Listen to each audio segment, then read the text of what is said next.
वरहमतुल्लाहि वबरकातुहू। स्टेज पर मौजूद मजलिस इत्तेहादुल मुस्लिमीन के तमाम जिम्मेदारान, मेरे सामने बैठे मुहिबान मजलिस को चाहने वाले, मजलिस को ताकत बख्शने वाले और यहाँ तक मजलिस को लेकर जाने वाले, अगर मुशु पटेल की जबानी बोला जाए तो तकरीर अपने को भी आती नहीं होती। मैं हमेशा एक बात कहता हूं, मजलिस जो है वो दीवानों की जमात है और उसमें से एक दीवाना ये है मुशु पटेल। यकीनन एक ऐसा जुनून, ऐसा जोश शायद ही किसी सियासी पार्टी के कार्यकर्ताओं के अंदर, चाहने वालों के अंदर होता होगा, जो मैंने 2014-2019 के अंदर देखा।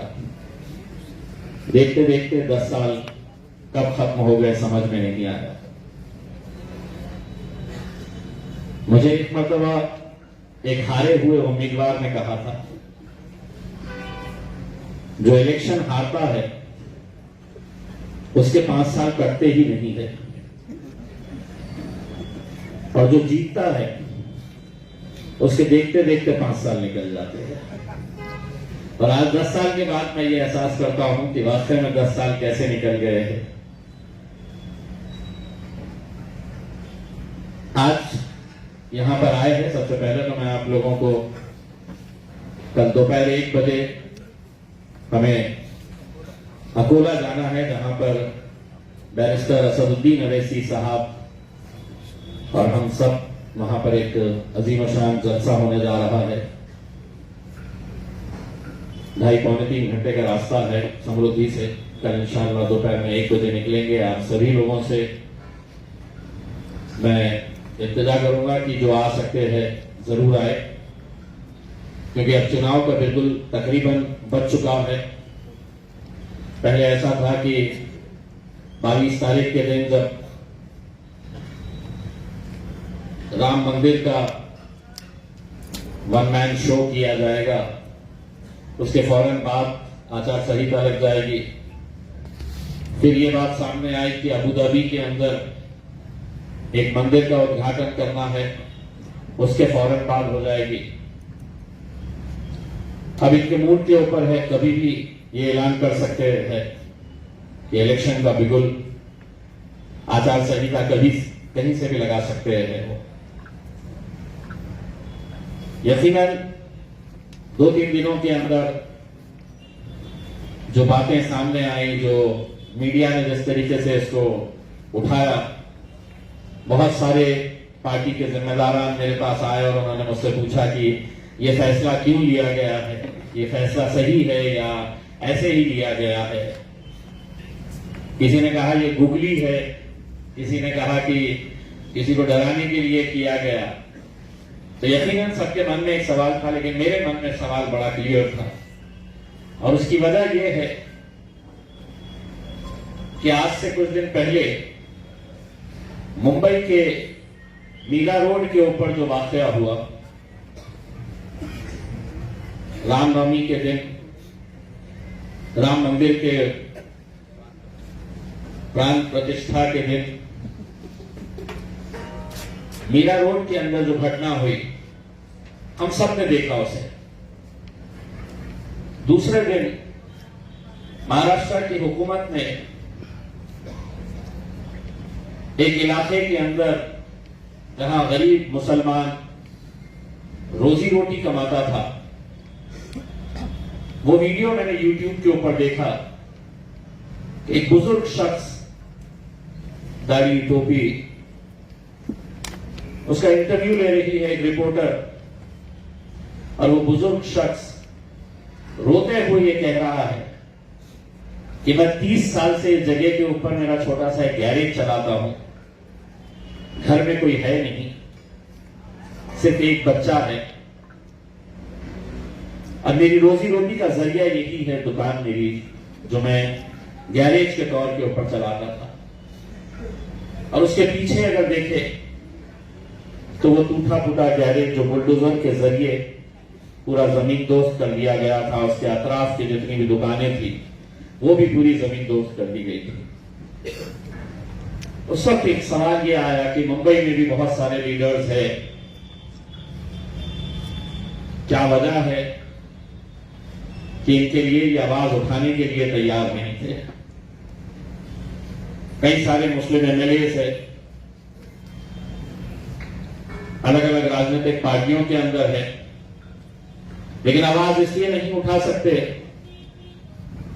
कि जो अजीत दादा के साथ है वो भाजपा को नाराज नहीं कर सकते, जो कांग्रेस के साथ है या शरद पवार के साथ है वो उद्धव को नाराज नहीं कर सकते। तो सबसे बेहतर तरीका यह है कि खामोश बैठ जाओ, जुल्म हो रहा है तो होने दो, आंख बंद कर लो। तब ये ख्याल आया कि क्यों ना मुंबई के अंदर, और ऐसा नहीं है कि अचानक हमने एक दिन फैसला लिए कि चलिए मुंबई से लड़ा जाए इलेक्शन करके, कोई तैयारी नहीं। हमने महाराष्ट्र की कई सारी कॉन्स्टिट्यूएंसीज का सर्वे करवाया है, जहां पर ये बदलते हालात को देखते हुए, जहां हम कभी सोच नहीं सकते थे कि यहां पर हम एमएलए के एमपी का इलेक्शन लड़ेंगे, वहां पे भी अब जरखेज जमीन नजर आ रही है। अभी बैठे बैठे 2 दिन पहले महाराष्ट्र के उप मुख्यमंत्री, मैं जब नांदेड़ गया अभी कुछ दिन पहले, बहुत बड़ा जलसा हुआ वहां पर। उसके बाद अशोक चौहान साहब ने कहा था ये बीजेपी की बी टीम है, कुछ दिन पहले की बात है। मैं बुरहानपुर के अंदर, हमारी ये पूरी टीम जब वहां पर मेहनत कर रही थी, काम कर रही थी बुरहानपुर के अंदर, मध्य प्रदेश के अंदर, तो कमलनाथ ने, वहां के मुख्यमंत्री रह चुके कमलनाथ, कांग्रेस के कद्दावर नेता, सीनियर लीडर, कम से कम उस प्रचार के दौरान उन्होंने 50 मरतबा ये बात कही होगी कि मजलिस जो है वो भारतीय जनता पार्टी की बी टीम है। अभी बैठे बैठे तस्वीर आई है, कमलनाथ साहब भी अपने बेटे के साथ भारतीय जनता पार्टी के अंदर शामिल हो रहे हैं। अब आप देखिएगा कि जो हमारे ऊपर उंगलियां उठाते थे और हम हमेशा ये बात कहते थे, हमेशा से हमने ये चीख चीख कर कहा, इन सब के अंदर आपको खाकी नजर आएगी। सिर्फ सेक्युलरिज्म का एक नकाब उड़े हुए थे अपने सियासी फायदे के लिए, लेकिन अब जब देखे हैं कि और रास्ता बचा नहीं है, 2 ही रास्ते हैं, या तो जेल जाओ या भाजपा में आओ। जेल तो कोई जाना नहीं चाहेगा, तो भाजपा का रास्ता इख्तियार कर रहे हैं। ऐसे हालात के अंदर अगर मुत्तहिद नहीं हुए, अगर हम एक प्लेटफॉर्म के ऊपर नहीं आए, हम अपना सियासी ताकत अगर हमने तैयार नहीं करे, तो आप सोचिए आने वाला वक्त कैसा होने वाला है। कि जो बुलडोजर हम उत्तर प्रदेश के अंदर देखते थे, आज हमारी चौखट तक आ चुका है और हमारे लिए आवाज उठाने के लिए कोई नहीं है, कोई नहीं है। मुंबई के लोगों के अंदर एक ऐसी दीवानगी है, मैं समझता हूं कि 2 दिनों के अंदर मैंने 100 से फोन हैंडल किया हो उनके, हम काम पे लग गए, साहब कहां से लड़ने वाले। यानी कि आप सोचिएगा कि उनकी प्यास कैसी है, उनकी तड़प कैसी है। वो अपना एक खायक चाहते हैं जो उनके बुरे वक्त के अंदर उनके लिए आवाज उठा सके। 10 सालों के अंदर जितना हो सकता है पूरी ईमानदारी के साथ जितना काम कर सकते हैं। मैं ये दावा नहीं करता हूं कि पूरे काम मुकम्मल हो चुके हैं। मैं मेरे कॉर्पोरेटर्स के जैसा खुशनसीब नहीं हूं कि जिनका टर्म 5 साल का था वो 10 साल तक लेके आ गए। मेरा 5 साल का एमपी का था, लेकिन मिला मुझे सिर्फ 3 ही साल, क्योंकि 2 साल कोरोना के अंदर चले गए। वो 2 साल भी अगर मिल जाते थे तो अभी तक तो सबको धो के निकाल देते थे। लेकिन 2 साल कोई फंड नहीं, कोई पैसा नहीं, तो लोगों की नाराजगी, लोगों की शिकायत यही है कि साहब मेरी गली का, मेरे गांव का रास्ता। लेकिन मैं नहीं समझता हूं कि पिछले 25-30 सालों के अंदर आपने किसी खासदार के, किसी सांसद के इतने सारे बोर्ड देखे होंगे जितने बोर्ड आपने इम्तियाज जलील के हर गली के, हर मोहल्ले के अंदर देखे हैं। 100% नहीं, किसी मोहल्ले में, किसी इलाके के अंदर 2 रोड बने होंगे, 4 रोड बने होंगे, 6 रोड बने होंगे। लेकिन आज आप कहीं पर भी चले जाइए तो आपको एक बोर्ड वो जरूर मिलेगा जो इस बात को दिखाता है कि हमने आपका पैसा आप लोगों के ऊपर खर्च किए है।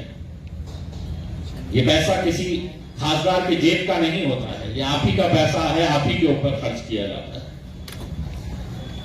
अब ये है कि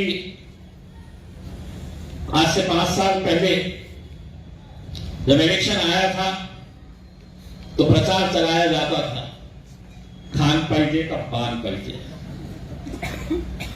लोगों ने बोले थे नहीं हमारा खान पाहिजे। अब ये प्रचार दोबारा ये कर नहीं सकते हैं, क्योंकि 5 सालों के अंदर हमने जो नफरतें थी, हमने जो सोच थी हमारे बारे में, हमारी पार्टी के बारे में, उसको पूरी तरह से अल्हम्दुलिल्लाह हमने मिटाए हैं। ये कभी सोचे नहीं थे कि हमारे का खासदार शिव जयंती के अंदर नजर आएगा।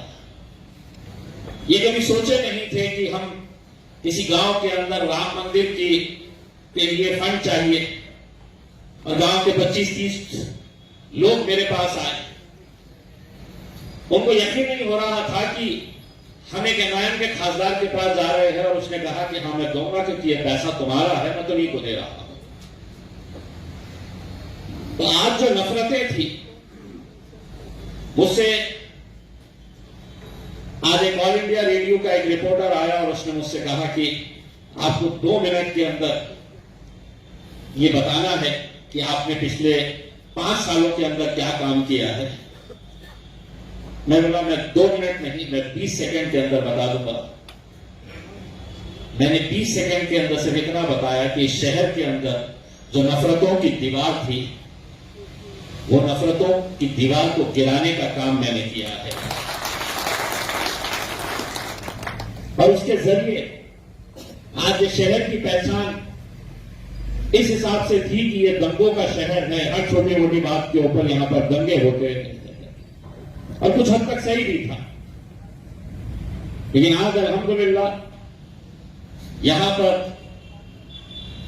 जो काम हुए, जो पैगाम हमने लोगों तक पहुंचाया, उसका नतीजा है कि आज लोगों को देखने का नजरिया पूरी तरह से बदला है। वरना क्या वजह है कि कल कन्नड़ से एक मनसे का सीनियर पदाधिकारी मजलिस के अंदर ज्वाइन होता है, मराठा समाज का। ये मामूली बात नहीं है, क्योंकि शुरुआत में तो हमारे को इस नजर से देखा जाता था कि ये तो आतंकी संगठन है। एमआईएम मतलब आतंकी संगठन। जो मजलिस के साथ पहले दिन से जुड़े हुए हैं वो अच्छी तरह से जानते हैं कि मजलिस का सिर्फ, अर्जू साहब इस बात की गवाही देंगे कि मजलिस का सिर्फ पतंग की निशानी अगर मोटरसाइकिल के ऊपर लगाई जाती थी तो उस मोटरसाइकिल के ऊपर कार्रवाई होती थी। एमआईएम का स्टिकर अगर रहता था तो उसके ऊपर कार्रवाई होती थी। लेकिन आज एमआईएम का झंडा लेकर हम बंबई तक पहुंच जाते हैं और पुलिस वाले हमारी सलामी के लिए औरंगाबाद से मुंबई तक खड़े रहते हैं, और इसकी गवाही इतने सारे लोग हैं जो उस वहां तक तिरंगा रैली के अंदर शामिल हुए थे। तो मैंने असद साहब से ख्वाहिश जाहिर की कि मैंने कहा साहब औरंगाबाद अल्हम्दुलिल्लाह एक दूसरा हैदराबाद हो चुका है। हम क्यों दूसरे इलाके के अंदर नहीं जाए और क्यों दूसरे इलाके के अंदर मजलिस को बढ़ाएं? मैंने अपने तरफ से पैगाम दिया, असद साहब ने कुछ बोले नहीं, लेकिन उनका जो देखने का तरीका था मेरी तरफ, उससे मैं समझ गया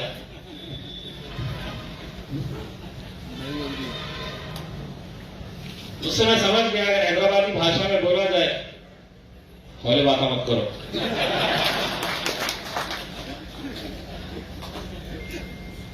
लेकिन आप मेरे नजरिए से अगर सोचेंगे, मैंने कल समीर सारे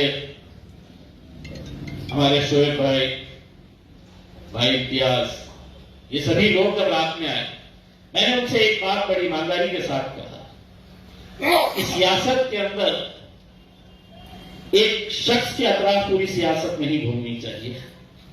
एक इंडिविजुअल के नाम के ऊपर चल रहा है कि एमआईएम चल रही है तो इम्तियाज जलील की वजह से चल रही है। कहीं ना कहीं एक नई लीडरशिप को डेवलप करने की जरूरत है। नई लीडर्स सामने आने चाहिए। और कहां से आएंगे? यहीं से आएंगे, आप ही लोगों में से आएंगे। जितना हमने करना है उतना किए हैं। आगे इस सफर को लेके जाना है तो एक नई टीम भी होनी चाहिए, पर ऐसा नहीं है कि इम्तियाज जलील गया तो खत्म। मैं खुद चाहूंगा कि मेरी आंखों के सामने मजलिस के अच्छे अच्छे लीडर्स डेवलप हो, ताकि वो भी आगे बढ़ सके। और सियासत इसी के लिए होती है। हम जो मेहनत करते हैं, आप लोग जो मेहनत करते हैं, यकीनन मैं पहले भी ये बात कह चुका हूं कि इन सफों के अंदर ये कंपटीशन होना चाहिए। इम्तियाज जलील के साथ मैं भी दावा करूंगा एमपी बनने का। मैं भी असद साहब को कहूंगा कि मुझे भी एमपी का टिकट मिलना चाहिए करके। हर एक की ख्वाहिश होनी चाहिए कि एमएलए का टिकट के लिए मैं भी दावा ठोकूंगा करके। लेकिन दावा ठोकूंगा ऐसा नहीं इसे सोशल मीडिया के ऊपर बैठ के अपनी तस्वीरें चलाऊंगा। जो जमीन से जुड़ा रहेगा, जो जमीन से जुड़ा रहेगा, यकीनन उसकी ये ख्वाहिश होनी चाहिए कि मैंने भी आगे बढ़ना चाहिए। और सियासत ऐसी ही होती है। कार्यकर्ता जो बनता है वो कार्यकर्ता से नेता का सफर ऐसे ही पूरा करता है, तो कोई बुरी बात नहीं है। जब मैं फेसबुक के ऊपर देखता हूं भावी नगर सेवक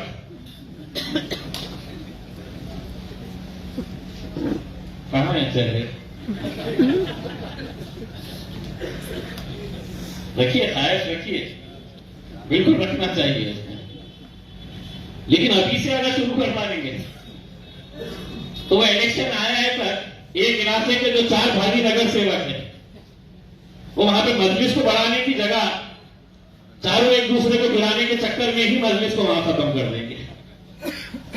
तो अपना नाम लिखो,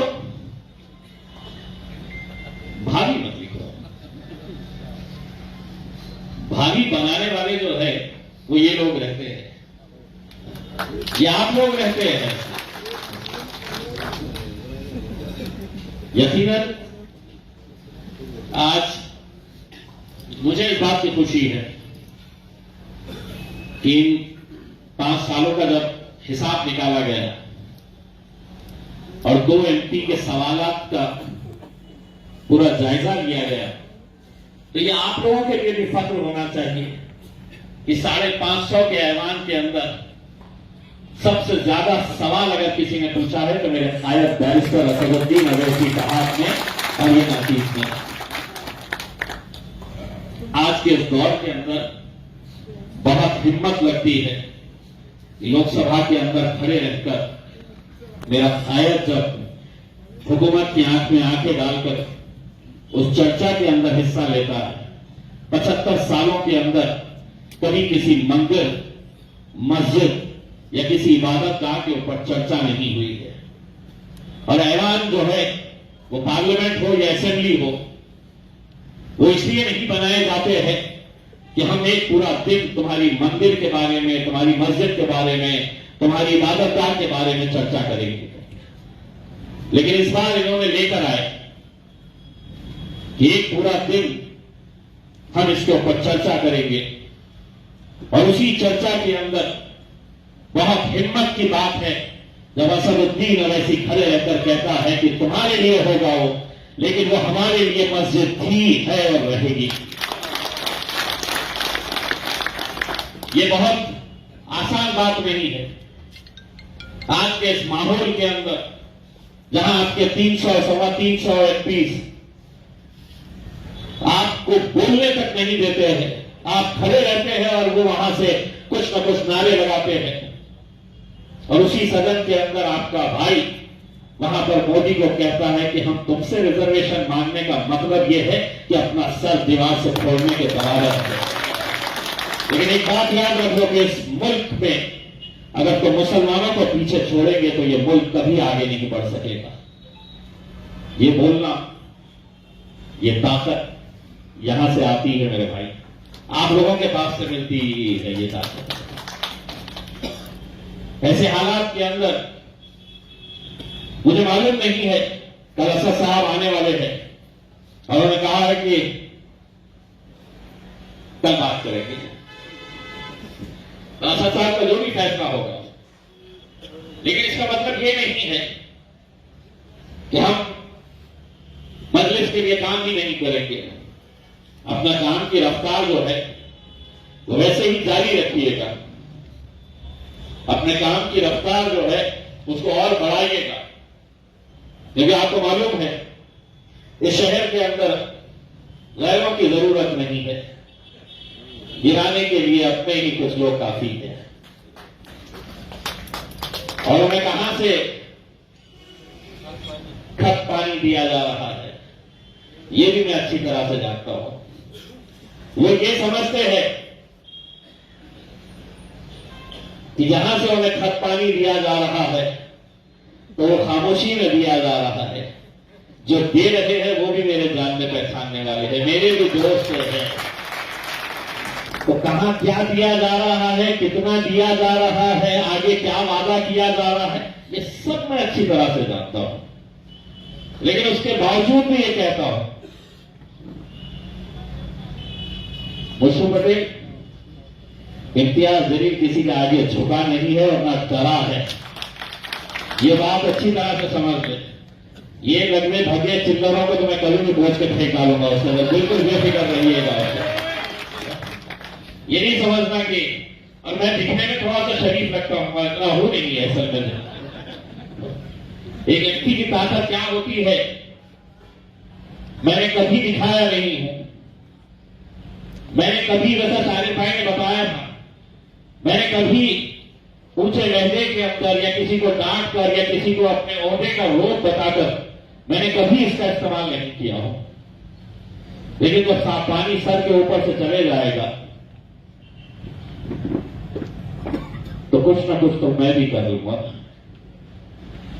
तो इसीलिए मैंने असद साहब के साथ पार्लियामेंट के अंदर एक तस्वीर फेसबुक के ऊपर डाला था और उसके ऊपर लिखा था, हमको हल्के में ना लेना। और ये पैगाम सभी राजनीतिक पार्टियों के नेताओं को था जो तुम्हारे वोट तो चाहते हैं लेकिन मजलिस में करीब नहीं आना चाहिए। यही उनकी राजनीति है। और अब यहां पर जो इतने सारे पार्टियां हो गए, कैसा आएंगे, कौन आएगा, अभी तक कोई पता नहीं है। टिकट किसको मिलने वाला है, कौन कैंडिडेट रहने वाला है, सारे दूल्हे घूम रहे हैं इधर से उधर, किसी को पता नहीं है कि किसको मिलने वाला है क्या। सबको ये मालूम है कि अपना मुकाबला बाप तो बाप रहेगा। लेकिन मेरे भाइयों, मुझे मालूम है कि ये जो बात सामने आई थी मुंबई की, आज कई कॉन्स्टिट्यूएंसी हमें ऐसे लगते हैं जैसा नामदेव तैयार हो चुका है। कहां जाएंगे वो जो इतने सालों तक अशोक चौहान को दूल्हा बनाए हुए घूमते थे, उसके लिए शतरंजियां उठाते थे, कुर्सियां बिछाने का काम करते थे। कहां जाएंगे वो उस वक्त मुझे याद है असद साहब ने अपनी तकरीर के अंदर, नांदेड़ के अंदर ये बोला था कि आओ मेरे साथ, मैं तुम्हें इंसाफ दूंगा, मैं तुम्हें कांधे के ऊपर बिठाऊंगा अपने। आज वो लोग की हालत क्या हो रही होगी। वैसे कई सारी कॉन्स्टिट्यूएंसीज है जिसके अंदर अगर हमने ईमानदारी के साथ अगर लड़े, पूरी ताकत के साथ अगर हम लड़े, तो बहुत सारे अच्छे मौजूदे भी देखने को मिल सकते थे। बस आप लोगों का साथ, आप लोगों की दुआएं चाहिए। और मजलिस औरंगाबाद के अंदर ये समझ लीजिएगा कि अब शख्सियत आएंगी और जाएगी, लेकिन मजलिस जिस मजबूती के साथ यहां पर अपने पैर जमा चुकी है, जो कदम यहां पर जमा चुकी है, उसे कोई नहीं कमजोर कर सकता है। इंशाअल्लाह कोई नहीं कमजोर कर सकता है। बस हमें अपनी ताकत को बरकरार रखना होगा।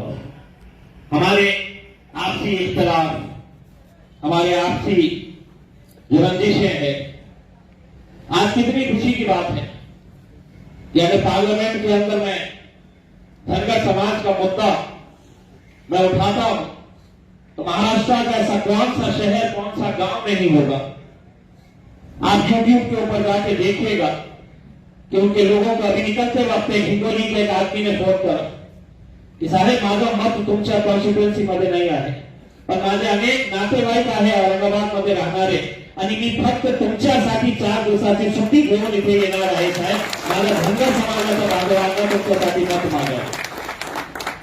तो ये परिवर्तन जो हुआ, आज आदर्श के जितने भी लोग हैं, 60-65 हजार लोग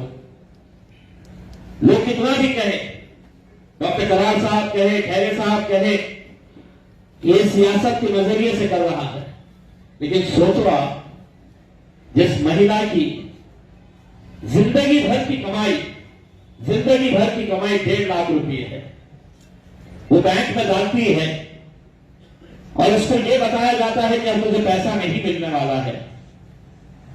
सोचो उस मां के बारे में, उसकी कैफियत की जिसका 20 लाख रुपए बैंक के अंदर है, उसी आदर्श के अंदर, और उसके बच्चे को कैंसर हो गया है और वो कैंसर का ऑपरेशन करने के लिए उसको 4.5 लाख रुपए चाहिए। पैसा होने के बावजूद भी मां अपनी आंखों के सामने अपने बच्चे को मरते हुए देख रही है। तो क्या इंसानियत किसी के अंदर नहीं है? हर चीज सियासत के नजर से किया जाएगा, हर चीज से राजनीति के नजर से किया जाएगा। 22 लोग अभी तक मर चुके हैं, उनकी मौत का कोई जिम्मेदार नहीं है। क्या गरीब है तो मरने दो, छोड़ दो उनको मरने के लिए। जब वो मां आती है, संतोष की मां मेरे पास, अगर बिलक बिलक कर रोती है, तो मैं उसको क्या जवाब देना चाहिए? और मैं आपको यकीन के साथ कहता हूं, कोई नहीं था उनके लिए खड़े रहने वाला। ना पुलिस स्टेशन वाले उनको अंदर आने देते थे, डीडीआर ऑफिस वाले कहते थे कि तुमने हमसे पूछकर डाले थे क्या पैसे। अगर आज इम्तियाज जलील वहां से हट गया तो उन लोगों ने भूल जाना चाहिए कि उनका 1 रुपया भी उनको वापस मिलने वाला है। लेकिन जब तक मैं हूं, मैं उनको जबान दिया हूं कि तुम्हारा 1-1 रुपया वापस करने की जिम्मेदारी सरकार की नहीं, इम्तियाज जलील की रहेगी। कैसे एक यकीन तो पैदा किए हैं हमने। आज गांव के अंदर आप सोचिएगा जो माहौल बना हुआ है कि हर एक के पास बैंक है, हर एक के पास। गजानन बोरसे नाम का एक भारतीय जनता पार्टी का कट्टर कार्यकर्ता, जो बीजेपी की जहां पर भी सभा होती तो उसको कॉल किया जाता था कि यहां पर मेरे को नौजवान लड़कों को गाड़ियों में भरकर जमा करके सभा के ठिकाने के ऊपर लेकर आना है। जब वो गया अपने नेताओं के पास तो किसी ने उसकी दखल नहीं ली। आज वो जब मेरे पास आता है तो वो शपथ खा के कहता है कि साहिब, जब तक मेरी जान में जान है, मैं सिर्फ आपके साथ खड़े रहूंगा, आपके लिए लड़ूंगा, आपके लिए काम करूंगा। तो ये अपने काम की बुनियाद के ऊपर हम आज इस मुकाम के ऊपर आए हुए हैं। हमने जो काम 10 सालों के अंदर किए हैं उसी का नतीजा है कि आज लोगों के जहनों के अंदर जो बातें थी, जो डर था, जो खौफ था, वो खत्म हुआ है। और आज मजलिस के साथ लोग जुड़ रहे हैं, हमारे साथ आ रहे हैं, काम कर रहे हैं। इसलिए आप लोग रहिए, साथ में रहिए, साथ में काम करिए। सभी ने ये कहा है कि मैंने बंबई नहीं जाना चाहिए। मेरी सोच ये थी कि भाई औरंगाबाद कब तक, जब तक जाने तब तक।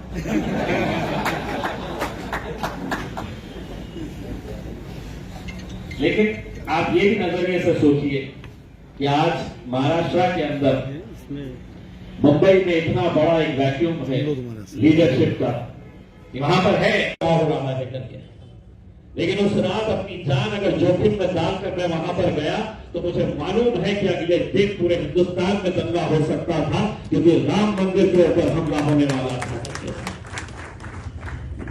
और फिर लोग मुझसे कहते हैं क्यों गया था, कोई कहता है कि मंदिर में चल गया था डर के छुप के, दूसरे ऐसे बहुत सारे बातें हैं। हर एक का मैं जवाब नहीं दे सकता हूं। मैं जो काम करता हूं मैं जानता हूं और मेरा अल्लाह जानता है किस नीयत से हम काम करते हैं लेकर के। और शायद यही वजह है कि जब इलेक्शन आता है तो लोग बहुत डरे हुए होते हैं। कितने लोग मुझसे पूछते हैं शुरू होगी आपकी तैयारी, मैं कहता नहीं, मैं 5 साल भागता हूं और 50 दिन मेरे ये लोग भागते हैं मेरे लिए। जो 5 साल कुछ नहीं करता है उसको इलेक्शन के वक्त में बड़ा डर लगता है कि आगे कैसा होने वाला है, पूरी प्लानिंग उसकी रहती है। लेकिन मुझे मालूम है कि 2014 कैसा जीते, 2019 कितने सारे लोग हैं। ईमानदारी से भाई साहब दिल पे हाथ रख के बोलो, 2014 के अंदर एक डर था ना कि जीतेंगे नहीं जीतेंगे, कहां से आते वोट देते नहीं मिलते करके, लेकिन हुआ। आगे भी इंशाल्लाह मजलिस बढ़ेगी। आप लोगों का सभी का काका साहब काकड़े आपकी सेल्फी इंशाल्लाह जारी रहेगी। हमीद बॉक्सर आप बेफिक्र रहिएगा, आपकी खुराक जो है आपकी सेल्फी है। आपको 2 टाइम खाना नहीं दिया चलेगा, लेकिन एक सेल्फी हो जाना चाहिए। तो मैं आप सभी लोगों का तहे दिल से शुक्रिया अदा करता हूं। और ये आज क्यों बुलाया गया था, ये सवाल था, तो समीर भाई और शारिक साहब ने कहा था कि साहब इलेक्शन करीब आ रहे हैं, एक मरतबा सबसे मुलाकात करेंगे, सबसे बात करेंगे, सबके अंदर एक नई ऊर्जा भरेंगे। और जब ऊर्जा भरने की बात आई तो सबका जोश ऐसा नीचे से न हो गया, ये क्या हो गया है, नहीं क्या बोलता है। जो भी होगा इंशाल्लाह कल असद साहब फैसला करेंगे, बात करेंगे, और जो भी होगा मजलिस के हाथ में इंशाल्लाह फैसला होगा। ये मैं आपको इतना यकीन दिलाता हूं और उम्मीद करता हूं कि जो मोहब्बतें आप लोगों ने मजलिस के साथ इतने सालों से देते आए हैं, आगे भी मजलिस का साथ देते रहेंगे इंशाल्लाह। अल्लाह ने जो भी सही फैसला होगा वो फैसला हमें असद साहब सुनाएंगे, और जो भी फैसला रहेगा आप सबको कबूल करना होगा उसमें। और यही एक पार्टी का फैसला होता है। शारिद भाई ने बगावत के सूर अभी से ही डाल दिए हैं कि जो भी फैसला होगा हमने मानने वाले हैं करके, ऐसा नहीं होता है। जो भी होगा इंशाल्लाह अच्छा फैसला होगा। कल असद साहब आएंगे, असद साहब के साथ डिस्कस करेंगे, बात करेंगे इंशाल्लाह। और आप यकीन रखिएगा कि असद साहब की भी तरफ यही है। उन्होंने तो असद भाई ने औरंगाबाद को इतना ये अपना शहर माना है कि उन्होंने हैदराबाद की तकरीर के अंदर एक बार कहा था कि मैं जब नहीं रहूंगा तो मैं चाहूंगा कि औरंगाबाद की सरजमीन के अंदर मुझे दफनाया जाए करके। उसमें पार्लियामेंट के अंदर भी उन्होंने ये बात कही है। उसमें तो बहुत बहुत शुक्रिया आप सभी लोगों का यहाँ पर आए हैं।